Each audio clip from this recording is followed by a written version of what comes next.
BP tax நேயர்களுக்கு வணக்கம். Sun டிவில சூப்பரா போயிட்டு இருக்க சீரியல் தான் மூன்று முடிச்சு. அந்த மூன்று முடிச்சு சீரியல்ல நந்தினி கதாபாத்திரத்துல ரொம்ப அருமையா நடிச்சிட்டு இருந்தா நம்ம சுவாதி அவர்கள். அவங்களுடைய திருமணத்தை பத்தி இப்ப சுவாரஸ்யமான ஒரு விஷயம் வெளியா இருக்கு. வாங்க அது அவங்களே சொல்லியிருக்காங்க, என்னன்னு சொல்லி பார்க்கலாம். சுவாதி அவர்கள் ஆரம்பத்துல ரொம்ப ஃபேமஸான சீரியல் அப்படின்னா தமிழ்ல ஈரமான ரோஜாவே சொல்லலாம். அதுல பிரியா ரோல் ரொம்ப சூப்பரா நடிச்சு காட்டியிருக்காங்க அப்படின்னு சொல்லலாம். சோ அந்த சீரியலுக்கு அப்புறமா மக்கள் மத்தியில நல்ல வரவேற்பு கிடைச்ச சீரியல்னா அது இந்த மூன்று முடிச்சு சீரியல் தான். இதுல நான் நடிச்சதுக்கு அப்புறமா நந்தினி ரோல்ல நிறைய பேருக்கு என்னுடைய உண்மையான பெயர் மறந்துச்சு.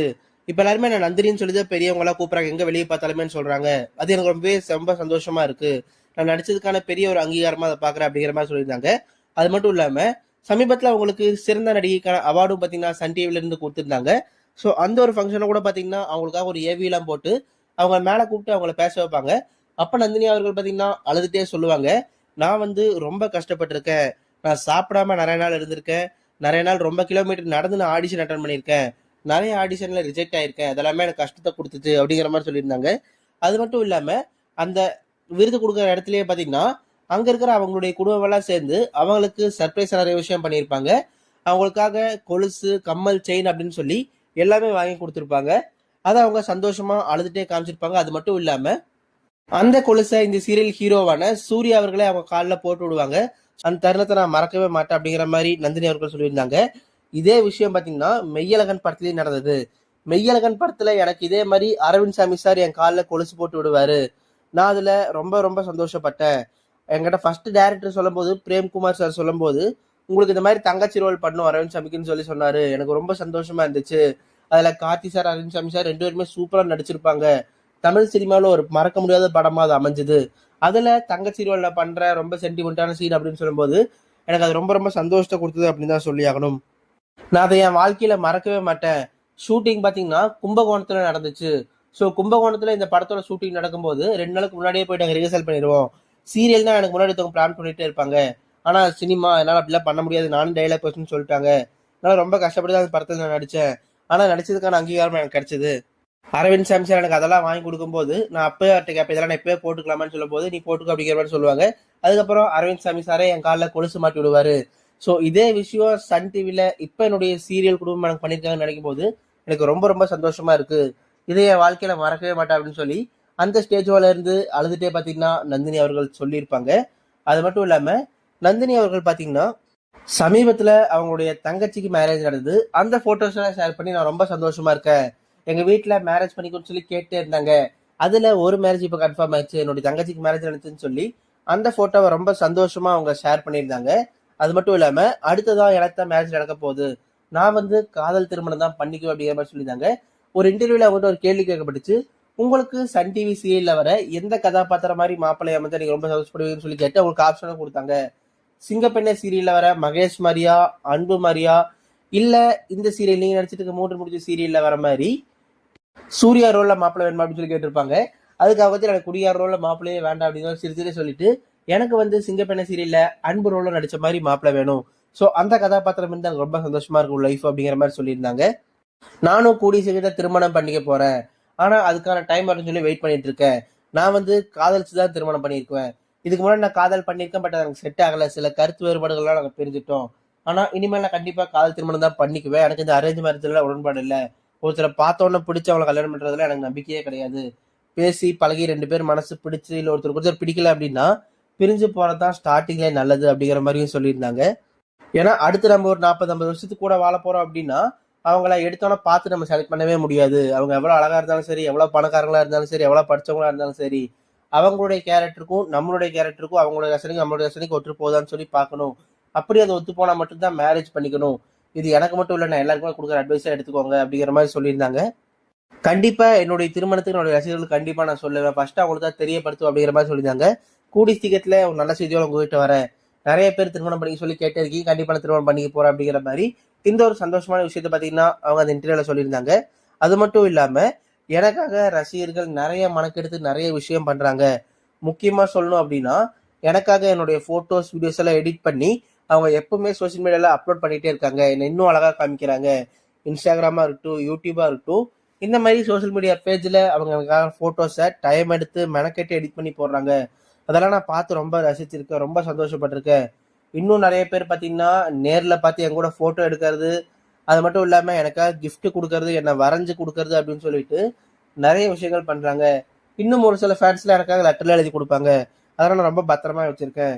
அது எப்பவுமே என்னுடைய வாழ்க்கையில நான் மறக்க மாட்டேன். அதெல்லாம் தான் எனக்கு சிறந்த விருதுகள் அப்படிங்கிற மாரி சொல்லியிருந்தாங்க. முக்கியமா நான் மேரேஜ் பண்ணேன் அப்படின்னா, ரொம்பவே சிம்பிளா பண்ணுவேன். எனக்கு என்னுடைய க்ளோஸ் சர்க்கிள், என்னுடைய ஃபேமிலி, என்னுடைய ஃப்ரெண்ட்ஸ் மட்டும் கூப்பிட்டு மேரேஜ் பண்ணணும்னு ஆசை. எனக்கு இந்த ஆடம்பர மேரேஜ், அதுக்கப்புறம் கல்யாணத்துக்கு நெறைய செலவு பண்ணணும் அப்படிங்கிறதுல சுத்தமா விருப்பமே இல்ல. ஏன்னா, ஒவ்வொரு காசுமே நான் ரொம்ப கஷ்டப்பட்டு சேர்த்தது. நான் இதுக்கு முன்னாடி நெறைய ஆடிஷன் போம்போது, என்னை எல்லா டைமும் ரிஜெக்ஷன் பண்ணிட்டே இருந்தாங்க. என்ன பார்த்து நெறைய பேர் கேலி கிண்டல் செய்வாங்க. நீங்க பார்க்கறக்கு ஹீரோயின் மெட்டீரியல் மாதிரிலாம் இல்ல.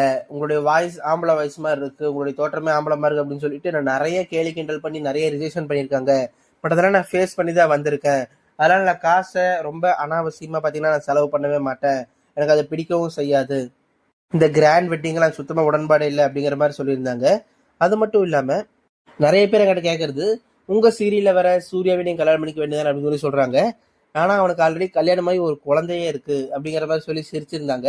ஆமா, சூர்யா கல்யாணம் ஆயிருச்சு. அவருக்கு ஒரு குழந்தையும் இருக்கு. அவன் பார்த்தீங்கன்னா, அவன் ஃபேமிலி கூட ரொம்ப ஹேப்பியா இருக்கான். நானும் சூர்யாவும் ரொம்ப ரொம்ப க்ளோஸ் ஃப்ரெண்ட்ஸ் தான். நாங்க எப்பவுமே பார்த்தீங்கன்னா அடிச்சுக்குவோம், சண்டை போட்டுக்குவோம். ஷூட்டிங் ஸ்பாட்ல எப்பவுமே எனக்கு அவனுக்கு ஏதோ ஒரு சண்டை வந்துட்டே இருக்கும். வேணும்னே என்ன தேவையில்லாம வம்பிழுத்துட்டே இருப்பான். நானும் பதிலுக்கு சும்மா விட மாட்டேன். நானும் திருப்பி சண்டை போடுவேன். ஆனா எங்க 2 பேத்துக்குள்ள பார்த்தீங்கன்னா, நல்ல ஒரு கெமிஸ்ட்ரி இருக்கு. அந்த சீரியல் ஷூட்டிங் நடிக்கும்போது பார்த்தீங்கன்னா, நெறைய பேர் அத ஏத்துக்கிறாங்க. இதுக்கு முன்னாடி ஈரமான ரோஜாவே சீரியல்ல பார்த்தீங்கன்னா, நானும் திரவியமும் நடிச்சிருப்போம். ஸோ அப்ப நெறைய பேர் பார்த்தீங்கன்னா, உங்களுக்கு இவரு தான் பெர்ஃபெக்ட் பேரு. நீங்க இவர கல்யாணம் பண்ணிக்கோன்னு நெறைய பேர் சொல்லிட்டு இருந்தாங்க. இப்ப நானும் சூர்யாவும் நடிக்கும்போது, நீங்க சூர்யாவ கல்யாணம் பண்ணிக்கோன்னு சொல்லி நெறைய பேர் சொல்றாங்க. ஆனா ரசிகர்கள் அப்படி சொல்றது எனக்கு சந்தோஷமா சந்தோஷமா தான் இருக்கு. ஏன்னா அந்த அளவுக்கு நான் சீரியல்ல உண்மையா நடிக்கிறேன். 2 பேருமே ஒரிஜினல் கணவன் மனைவி மாரி லவ்வர்ஸ் மாரி நடிக்கிறது தான் உங்களுக்கு இவங்க நல்ல பேரா தோணுது. ஸோ அதனுடைய நடிப்பு கிடைச்ச வெற்றியா தான் பார்க்குறேன். ஆனா என்னோட நடிப்புல நான் இன்னும் நிறைய என்னுடைய திறமைகளை வளர்த்துக்கணும். நானே டபுள் ரோல் பண்ணணும். நானே ஹீரோயினா நடிக்கணும். நானே பார்த்தீங்கன்னா வில்லியாவும் நடிக்கணும் அப்படின்னு சொல்லி ரொம்ப நாள் ஆசை. அது மட்டும் இல்லாம ஹேண்டிகேப்டா நடிக்கணும் அப்படின்னு சொல்லி ரொம்ப நாள் ஆசை. ரொம்ப சவாலான ரோல்ல எடுத்து பண்ணணும். நயன்தாரா மேம் மாரியோ, இல்ல கீர்த்தி சுரேஷ் மேம் மாரியோ, நானும் ஒரு மெயின் படத்துல நானே மெயின் லீடா நடிக்கணும்னு சொல்லி ரொம்ப ஆசை. அதுக்காக தான் நான் வெயிட் பண்ணிட்டு இருக்கேன். அப்படி இல்ல அப்படின்னா எனக்கு வந்து குணச்சித்திர வேடங்கள் நடிக்கிறது ரொம்ப பிடிக்கும். கோவை சரளா மேம் மாரி, இல்லைன்னா மனோரமா ஆச்சி மாரி எனக்கு குணச்சித்திர வேடங்கள் நடிக்கணும்னு சொல்லி ஆசை இருந்திருக்கு. ஸோ அந்த வேடங்களை எப்பவுமே மக்கள் வந்து மறக்கவே மாட்டாங்க. ஸோ அது மாதிரி கதாபாத்திரம் வரத்தான் நானும் வெயிட் பண்ணிட்டு இருக்கேன். இப்ப இந்த சீரியல் நடிச்சதுக்கு அப்புறமா எனக்கு நிறைய பட வாய்ப்புகள் வந்துச்சு. ஆனா நான் ஒவ்வொரு கதையுமே பார்த்து தான் செலக்ட் பண்ணிட்டு இருக்கேன். நான் நடிச்சேன் அப்படின்னா கண்டிப்பா அதுல ஏதோ ஒரு விஷயம் இருக்கணும். மக்களுக்கு ஒண்ணு என்டர்டெயின் பண்ணணும். இல்ல அந்த கதாபாத்திரம் பார்த்தீங்கன்னா மக்கள் மத்தியில பேசப்படணும். அப்படிப்பட்ட கதாபாத்திரத்தை நான் தேடி நடிச்சிட்டு இருக்கேன். அது ஹீரோயின் ரோலாவே இருந்தாலும் அந்த ரோல்ல பெருசா வேல்யூ இல்லை அப்படின்னா நான் அதுல நடிக்க மாட்டேன். இதே நான் போடுறது ஒரு பிச்சைக்காரி ரோலா இருந்தாலுமே அதுல வேல்யூ இருக்கு அப்படின்னா கண்டிப்பா அந்த ரோல் நான் பண்ணியே தீருவேன் அப்படிங்கிற மாதிரி சொல்லியிருந்தாங்க. எனக்கு நடிப்பு ரொம்பவே பிடிக்கும். எப்படிப்பட்ட சவாலான சூழ்நிலை வந்தாலுமே நான் கண்டிப்பா நடிப்பேன் அப்படின்னு சொல்லியிருந்தாங்க. அது மட்டும் இல்லாம நான் சூப்பரா டான்ஸ் ஆடுவேன். நான் ஒரு டான்சர் அப்படிங்கறதுனால டான்ஸ் ஓரியன்டா ஏதாவது படம் வந்துச்சு அப்படின்னா நான் சந்தோஷமா அந்த படத்துல ஜாயின் பண்ணிடுவேன். ஏன்னா எனக்கு டான்ஸ் ஆடுறது சின்ன வயசுல இருந்து ரொம்பவே பிடிக்கும் அப்படிங்கிற மாதிரி சொல்லியிருந்தாங்க. ஆமா, நந்தினி அவங்க சொன்ன மாதிரி அவங்க ஒரு சூப்பரான டான்சர் கூட. அவங்க எப்பவுமே அவங்களுடைய சோஷியல் மீடியா பக்கத்துல அவங்க டான்ஸரி வீடியோஸை அப்லோட் பண்ணிட்டே இருப்பாங்க. அவங்களுடைய டான்ஸும் கூட நிறைய ஃபேன்ஸ் இருக்காங்க அப்படின்னு சொல்லலாம். எனக்கு வந்து பார்த்தீங்கன்னா, தளபதி விஜய் அவர்கள் ரொம்ப பிடிக்கும். அவருடைய ஆக்டிங்கா இருக்கட்டும், அவருடைய டான்ஸா இருக்கட்டும், அவருடைய காமெடி பண்ற விதமா இருக்கட்டும், எல்லாத்துலயுமே தளபதி பெஸ்ட்டா பண்ணியிருப்பாரு. ஸோ அவர் கூட ஜோடியா நடிக்கிற வாய்ப்பு இனி கிடைக்காதுன்னு தெரியும். ஏன்னா அவர் தான் லாஸ்ட் படம் ஜனநாயகன் தான் சொல்லிட்டாரு. இருந்தாலுமே அவர் நடிச்ச படங்கள் எல்லாமே சூப்பர் டூப்பர் ஹிட்டான படங்கள் தான். அதை எப்பவுமே மக்கள் மறக்கவே மாட்டாங்க. நான் தளபதி விஜய் அவங்களுடைய பெரிய ரசிகை அப்படிங்கிற மாதிரியும் அவங்க சொல்லியிருந்தாங்க. வாழ்க்கையில அடுத்தடுத்து தளபதி விஜய்க்கு நிறைய பிரச்சனைகள் வந்தாலுமே அவர் பாத்தீங்கன்னா அதெல்லாம் கடந்து போயிட்டு தான் இருக்காரு. இப்ப மக்களுக்கு நல்லது செய்யணும்னு சொல்லி ஆசைப்பட்டு வந்திருக்காரு. ஸோ கண்டிப்பா அவருடைய ஆசை எல்லாமே நிறைவேறும்.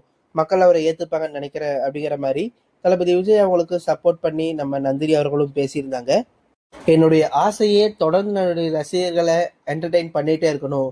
அவங்கள எப்பவுமே நான் சந்தோஷப்படுத்திட்டே இருக்கணும். ஒண்ணுன்னா அவங்கள சிரிக்க வைக்கணும், இல்லைன்னா சிந்திக்க வைக்கணும். இந்த விஷயத்த நான் தொடர்ந்து பண்ணிட்டே இருப்பேன். என்னுடைய நடிப்பின் மூலியமா அதை வெளிப்படுத்திட்டே இருப்பேன். நீங்க கொடுத்த ஆதரவுக்கு ரொம்ப நன்றி அப்படின்னு சொல்லி அவங்க அந்த இன்டர்வியூல பேசியிருந்தாங்க. சரி, நீங்களும் கூட நம்ம சுவாதி அவர்கள் சொன்ன இந்த எல்லா விஷயங்களை பத்தி நினைக்கிறீங்க அப்படிங்கிற உங்களுடைய கருத்துக்களை மறக்காம கீழே இருக்கிற கமெண்ட் பாக்ஸ்ல பதிவு பண்ணுங்க. நீங்க சொல்லுங்க, நம்ம நந்தினி அவர்களுக்கு எந்த மாதிரி மாப்பிள்ளை இருந்தா நீங்க ரொம்ப சந்தோஷப்படுவீங்க? சிங்கப்பெண்ணை சீரியல்ல வர மகேஷ் கேரக்டர், இல்ல அன்பு கேரக்டர், இல்ல 3 முடிச்சு சீரியல்ல வர சூர்யா கேரக்டரா எந்த கதாபாத்திரம் இருந்தா நீங்க ரொம்ப சந்தோஷப்படுவீங்க அப்படிங்கிற அந்த கதாபாத்திரத்தோட பேரை மறக்காம கீழே இருக்கிற கமெண்ட் பாக்ஸ்ல பதிவு பண்ணுங்க. இது மாதிரியான சீரியல் சினிமா அப்டேட்ஸ் எல்லாம் டெய்லி வேணும் அப்படின்னா இப்பவே நம்ம சேனலை சப்ஸ்கிரைப் பண்ணி பக்கத்துல இருக்கிற பெல் ஐக்கான கிளிக் பண்ணி ஆல் அப்படிங்கிறத செலக்ட் பண்ணிக்கோங்க. அப்பதான் நாங்க போற டெய்லி வீடியோ உங்களை வந்து சேரும். தேங்க்யூ.